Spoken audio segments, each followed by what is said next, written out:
This is the CBS Evening News with Dan Rather and Connie Chung. Good evening. Time was of the essence today in the O.J. Simpson murder case. Prosecutors are trying to show that Simpson had the time to murder his ex-wife Nicole and her friend Ron Goldman. On this third day of a preliminary hearing, the court heard from witnesses who were with O.J. Simpson on that Sunday night 3 weeks ago. Our coverage begins with Bill Whitaker in Los Angeles. Today, prosecutors methodically set out to establish a timeline to prove that O.J. Simpson had time to commit the murders. First witness, Alan Park, the limousine driver who took Simpson to catch the 11:45 flight to Chicago. At 10:45, Parker pushed the buzzer at the gate to Simpson's mansion. And what happened after you buzzed? There was no answer. What did you do? I continued to buzz the bell a few times after that. Did you get an answer? No. For how long did you continue to ring the bell? I rang it off and on until about 10:50 before I called my boss. So from 10:40 to 10:50 you continued to ring the bell? Yeah.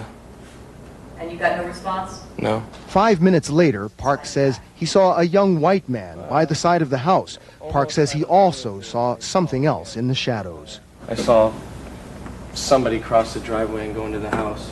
Was that person a male or a female? I couldn't tell. Can you describe the person? 6 foot, 200 pounds, Black or white? black. Then Park buzzed the house again. So 15 or 20 seconds after the person entered the house, you buzzed the gate? Yes. The intercom was answered by what I believe was Mr. Simpson. He told me that he overslept and he just got out of the shower and that he'd be out and be down in a minute. Then Park, Simpson, and the young white man loaded the car. At So 11:15, about Park says he 9:45. raced Simpson to the airport, arriving barely in time, about 11:35. Left. But under cross-examination, defense attorney Robert Shapiro grilled Park about the times, saying his testimony differed from a taped statement made earlier to defense attorneys. You're not sure these times, are you? I don't know what I told you. I know what time I left. It had to have been right around 11:15, 10 after 11. You wouldn't lie to me when I talked to you, would you? No. The timing is crucial. Defense attorneys insist Simpson was at home at the time of the murders. Park's testimony raises doubts, and so did the second witness, Brian Kalin, the young white man Park saw in the yard. He lived rent-free in Simpson's guest house. He said he spoke with Simpson about 2:30 that afternoon. Do you recall him mentioning at some point during that day that he was through with Nicole? Oh, that it was over, the relationship was over? Yes. Yeah, When it did was, he tell you that? Oh, it was just something in kind of passing that they were not together anymore. Kalin says about 9:10 that night, he and Simpson went to McDonald's for hamburgers and returned about 9:40 p.m. when Kalin went to his room and Simpson went into the house. Kalin says he ate and talked on the phone for about an hour when he heard a loud noise outside, like an earthquake or a prowler. He says he's certain of the time. Started thinking that maybe there was a person back there, and then I have this little flashlight, and I was going to investigate. Kalin says the next time he saw Simpson was when Simpson came out to get into the limousine, more than an hour after they had returned from McDonald's. Plenty of time, prosecutors contend, for Simpson to slip away and commit murder. This afternoon, defense and prosecution argued about the crucial evidence defense attorneys say was obtained without proper search warrants after police had illegally entered Simpson's house. In a prosecution response filed today and on the stand, police say they had good reason to enter the premises. I told Detective Van Adder, I said, we got an emergency here. We got a problem. We don't know if we have people inside that are in danger, dying, bleeding to death. We have to do something. I don't care whose house this is. Once on the property, they say Simpson's oldest daughter told them her father, quote, isn't home. Then, the document says, Simpson's daughter had a key to the main house and let detectives inside. It goes on to say, at daybreak, detectives noticed blood droplets in the driveway, trailing from the Ford Bronco to the front door. Additional droplets were observed inside the main entryway. Prosecutors argue, quote, These observations were therefore made in a place where officers had a right to be. Now, one of the most crucial bits of evidence is this infamous bloody glove. Police say that in testimony today that when they went around to the back of O.J. Simpson's residence to look for the prowler that Mr. Kalin said he heard there, that's when they found this bloody glove, one similar to a leather bloody glove found at the murder scene. Now, right now, defense and prosecution are arguing about whether this evidence should be admissible. Connie? Bill Whitaker in Los Angeles. Thank you. Dan? Thanks, Connie. Now, to help put today's courtroom developments into context and perspective, we turn again tonight for analysis to our CBS News consultant on legal affairs, former prosecutor and current professor of law at Loyola University, Laurie Levinson. Professor, how significant was this testimony today, particularly the testimony about the glove and the heel print? Well, today's testimony was very important for the prosecution. As was discussed, it established an opportunity for Simpson to commit the crime because he was not with anyone else between about 10 in the evening to 11 in the evening. Now we're hearing more about the physical evidence that was found at the Simpson residence. And this physical evidence, a glove, a footprint, can link him to the scene of the crime. Has the judge heard enough evidence at this point or not to order O.J. Simpson to trial? I think the judge will want to hear more. We're well on our way. We're a lot further than we were on Friday, but we're going to hear more, I suspect, about the physical evidence at the scene of the crime, even if we're not going to hear DNA reports. And what about the defense motion to suppress the evidence the police seized, the defense says, without a warrant, as it should have had at the Simpson home? We've had one witness so far who's talked about the motion to suppress, a detective, who's laid out very carefully why the officers went into the Simpson area, into his residence, and that's because they thought they had emergency circumstance, possible other victims on the scene that they had to care for. If that stands up through cross-examination, I don't think the judge will suppress the evidence. All right. Is it time or is it not time, on the basis of cases such as this you've seen, when the defense attorneys start thinking about, well, do we want to think about an insanity defense for our defendant? Well, I think that the defense still has to do what they're doing, which is pick apart the prosecution's case, see if they can find weaknesses, basically conduct some discovery through these hearings. But in the back of their mind, they have to consider alternative defenses that they may need to use. Now, when the person who lived on the grounds with O.J. Simpson's permission, lived at his house, talked today about O.J. Simpson being, I think he used the word cool, when they went to get hamburgers that evening. Today, that played in Simpson's favor. But if they ever were to go to an insanity defense, that would hurt them or not? That may hurt O.J. Simpson if he goes to an insanity defense, because it shows that here's somebody who was able to function, think with deliberate thought at a time before and after a crime, and that's not likely someone who was all of a sudden insane at the time of the crime. I want to emphasize O.J. Simpson hasn't been convicted of anything. He stands as an accused citizen. What's the best thing, in short, his defense has going for him? Well, that they still have an opportunity to cross-examine these witnesses, that there may be flaws in the investigative report, and there's much more evidence to come in terms of the forensics. Who knows what the DNA will show? Maybe it'll link up Simpson, maybe it'll show someone else. Laurie Levinson, as always, thanks for your time. Connie? There has never been a news story quite like the O.J. Simpson case. It's been the talk of the country for 3 weeks now. People just can't seem to get enough of it. And right now, there is time for some to cash in on all that public interest. It's private enterprise. Correspondent Jerry Bowen has that part of the story. The evidence is in. The O.J. Simpson case is hot stuff. Television viewing up 25%. Magazine sales going off the racks. Tabloids to Time, sales up by 50%. And 3 instant books hit stores starting today with well over 1 million first editions. More information, more exploitation. That's like saying the press exploits it. I mean, people want to know the story. And I think that my attempt was to give a balanced portrait of the man. At the store where O.J. Simpson bought a knife, foot traffic is up and the infamous German-made stiletto is on back order. The price tripled to more than $200. Outside the Los Angeles Criminal Courts building today, trading card vendors are trying to capitalize on the old O.J. It books at $175. And what would you sell it for here on the street? I'm only asking $500. Now there's a new line of cards featuring the new O.J. and others, $10 a pack. You'll see pictures of O.J. Simpson, Al Cowlings, his wife, the chase scene on the highway. and on the back is information, stuff you read in the newspaper. I wouldn't want my kids seeing this stuff. They've already have murder cards out, now trial cards.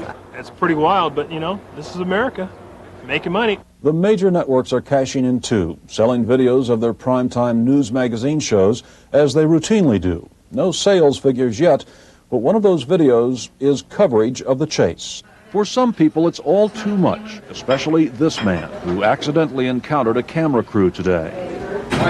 AC Al Cowlings, the man who drove O.J. Simpson on his Friday night odyssey, has apparently seen enough.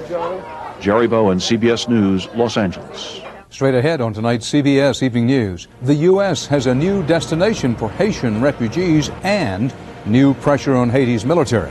Plus, history in Jericho. Yasser Arafat comes home and the red carpet comes out.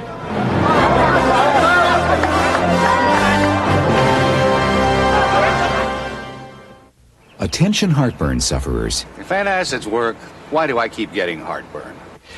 Frequent heartburn may be a sign of a more serious medical problem. Your doctor has treatment plans that can help. Frequent heartburn. Isn't it time you talk to your doctor? We've just surprised our newest winners. Hot dog! Oh my God! I don't believe it! I think I need to sit down. We're the Prize Patrol from Publishers Clearinghouse, and we could make you a millionaire next month. I really didn't want my husband to color his gray hair. But then I discovered this, the hair coloring called Just for Men. And now he looks better than ever. Apply Just for Men, and in 5 minutes, rinse. No wonder 8 out of 10 wives prefer the natural Just for Men look to gray hair. It's like you took off 10 years. With Just for Men hair color. And now, new Just for Men color gel for the hard-to-color hair of mustaches and beards. Brush in, rinse out, just 5 minutes. President Clinton made some new moves today on Haiti. One is aimed at ratcheting up the U.S. military pressure on Haiti's military rulers. Another is aimed at stopping the new tide of Haitian refugees. CBS News correspondent Randall Pinkston is in the Haitian capital of Port-au-Prince. In a Get Tough signal aimed at forcing out Haiti's military rulers, the Clinton administration today announced a significant bolstering of American military muscle in the region. 2,000 Marines, led by the helicopter carrier Incheon and 3 other naval vessels, will join in the embargo against Haiti. They will also protect Americans, says the White House, and send a message. We are looking at that situation as it deteriorates. The president has made it very clear, and I have made it very clear as his spokesperson, that the military option is on the table. For now, the U.S. is under growing pressure from the flood of Haitians hoping to be rescued by the U.S. Coast Guard. Yesterday alone, more than 3,500 refugees were plucked from tottering sailboats, a one-day record. There's people still in it? In one of the worst tragedies of the Exodus, witnesses say as many as 150 people may have drowned half a mile from shore when a crowded sailboat capsized. This teenager survived. Desperate to leave, he said he would do it again if given the chance. Hoping to slow the phenomenal surge of boat people, the U.S. today adopted a new policy. Most Haitians who are picked up from boats will only be sent to safe havens in Panama or other Caribbean countries. Many Haitians who leave and are interdicted by the Coast Guard will never get to the United States. Haitians seeking asylum in the U.S. must now apply here in Haiti, an action many are afraid to take. But the new policy works for President Clinton, who can claim he is protecting refugees, even while keeping most of them off American soil. Randall Pinkston, CBS News, Port-au-Prince. The United States and its allies are putting pressure on Bosnia's warring factions. They issued an ultimatum today in the form of a new peace plan. It would give the Serbs roughly half of Bosnia, compared with the 70% they control today. Russia warned the Serbs that if they reject the plan, the UN could lift the arms embargo against the Bosnian Muslims. The moves on Bosnia came as President Clinton headed for Europe to punch up his foreign policy image and shore up the value of the U.S. dollar. Mr. Clinton's stops will include Latvia and Poland and will wind up with an economic summit in Naples. The president's trip brought little response on Wall Street. The stock market was up a little in a slow post-holiday session.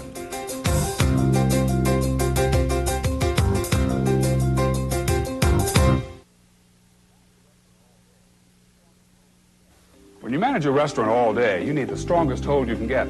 That's why I switched adhesives. Well, that's good. Now I can sip hot soup at lunch. And still make it to dinner to greet my favorite customers.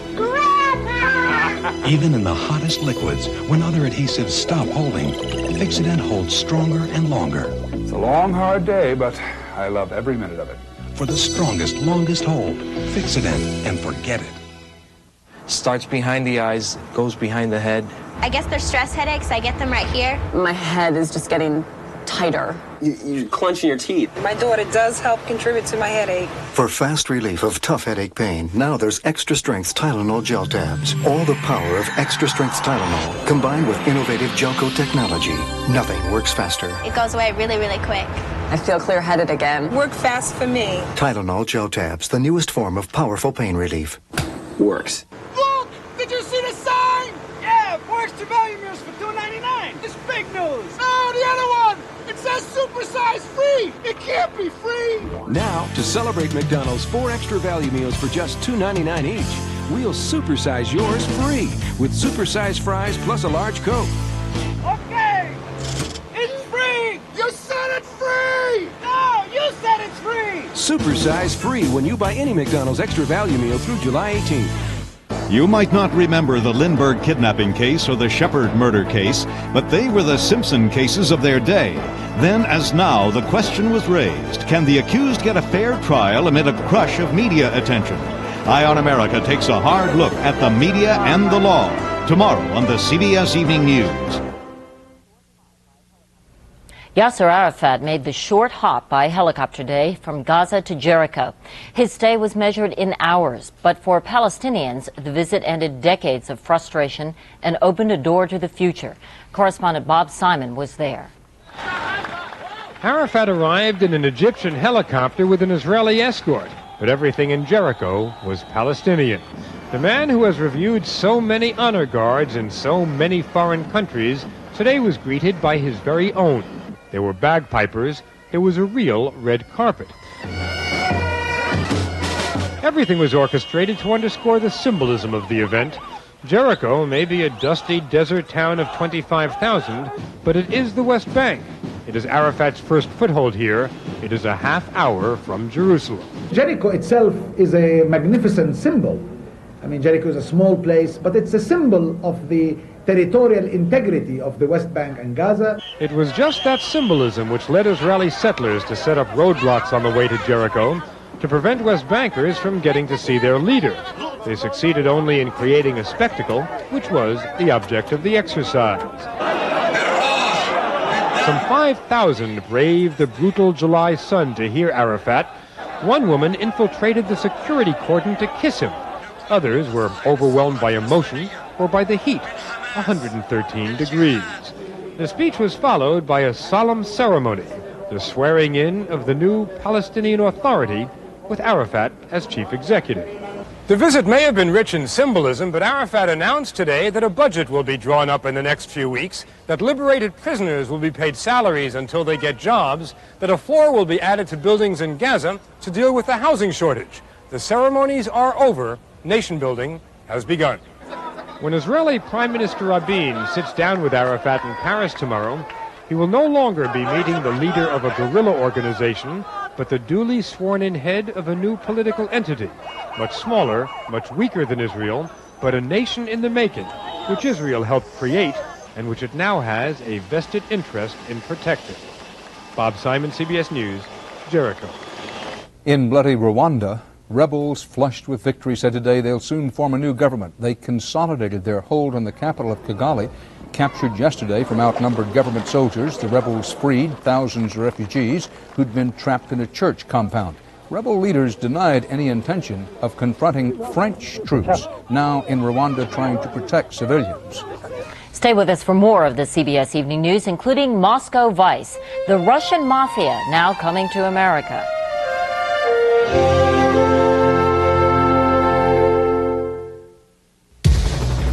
Not one of these guys has a single gray hair.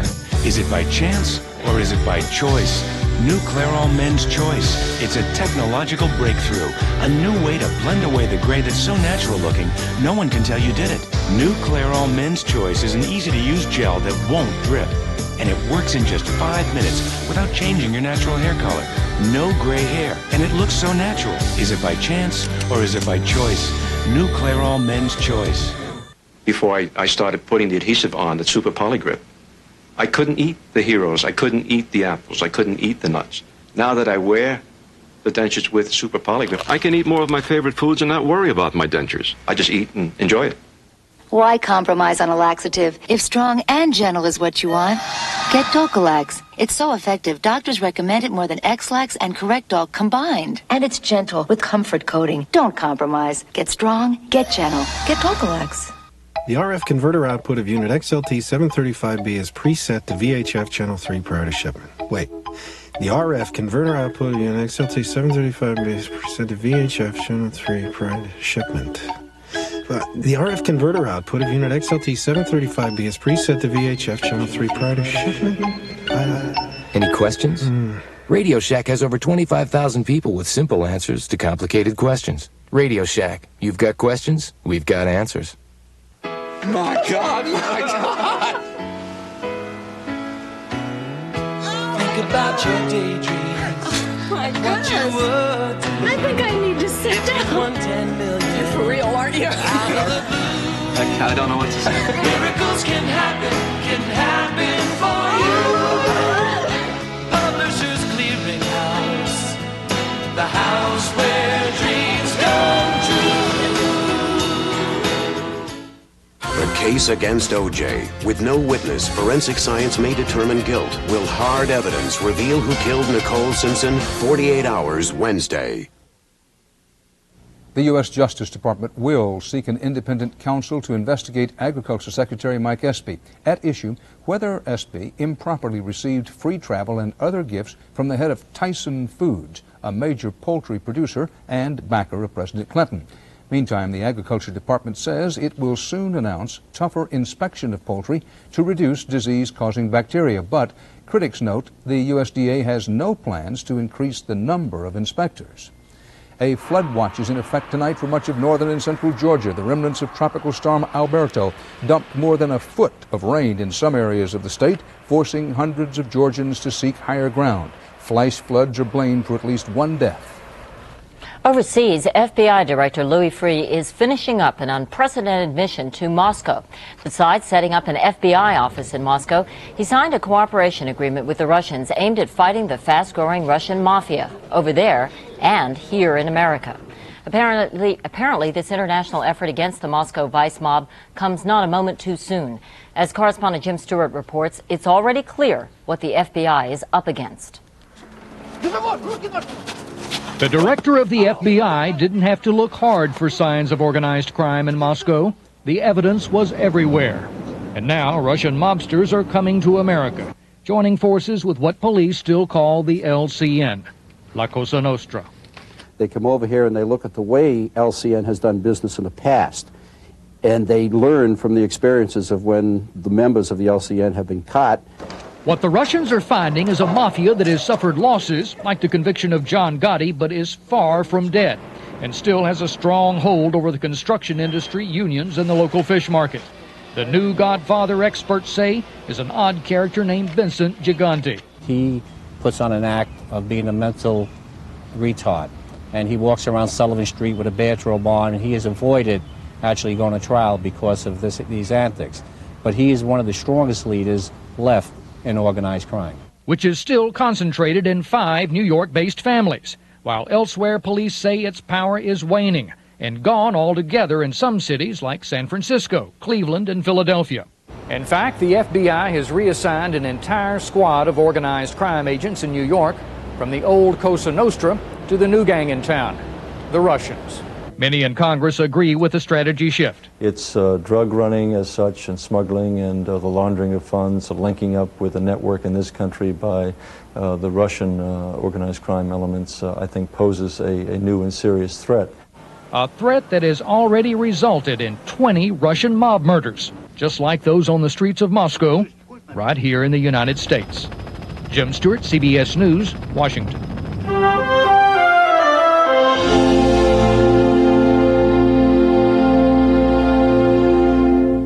To help relieve heartburn and get something your body needs anyway, take Tums. Tums has calcium. Well, what does Mylanta have? Aluminum and magnesium. Oh, I'll take the calcium. The Tums. Calcium-rich Tums. You make me feel so young. Primus Ultra, the first fat-free margarine, just 5 calories a serving. You make me feel so young. Fat-free Primus Ultra. Get heart smart. Maggie started her delivery business on just 2 wheels. Then she got an 800 number from AT&T for just $5 a month. And Maggie's business really started to grow. AT&T 800 service is so easy. No startup costs, no new equipment. Order by July 31st and get 10% off all your 800 calls for a year. Just call 1-800-558-4ATT and watch your business take off for just $5 a month. It works for Maggie. Let AT&T work for you. The medical facts are clear. Tylenol is so gentle on your stomach, doctors even recommend it to their ulcer patients for everyday aches and pains. They know Tylenol can't aggravate an ulcer the same way aspirin can. That's important for all of us to know. And so is this. Hospitals use Tylenol 23 times more than all aspirin brands combined. Tylenol, the pain reliever hospitals use most.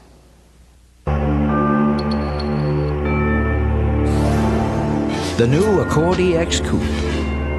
There's more horsepower. Handling and comfort are perfectly balanced. It has dual airbags and anti-lock brakes. We've taken it about as far as you can go. The new Accord EX Coupe from Honda.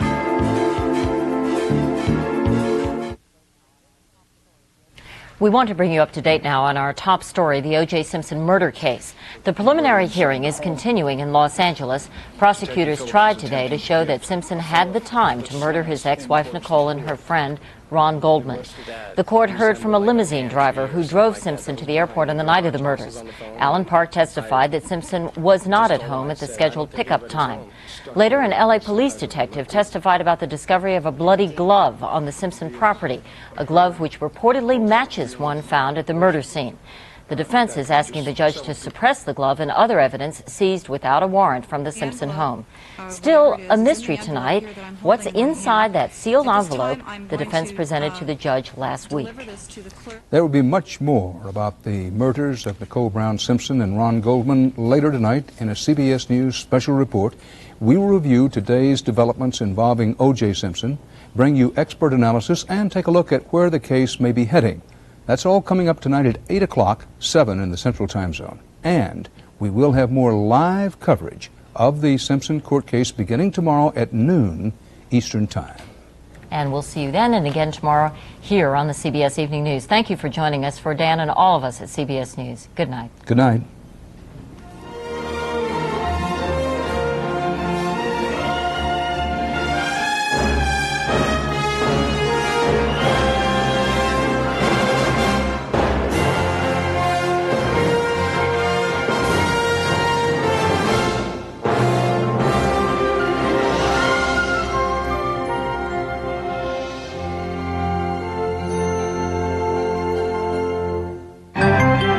Experience CBS News. History shows that getting a fair trial amid great publicity is difficult, but is it impossible? Eye on America looks at the media and the law tomorrow on the CBS Evening News. This is CBS.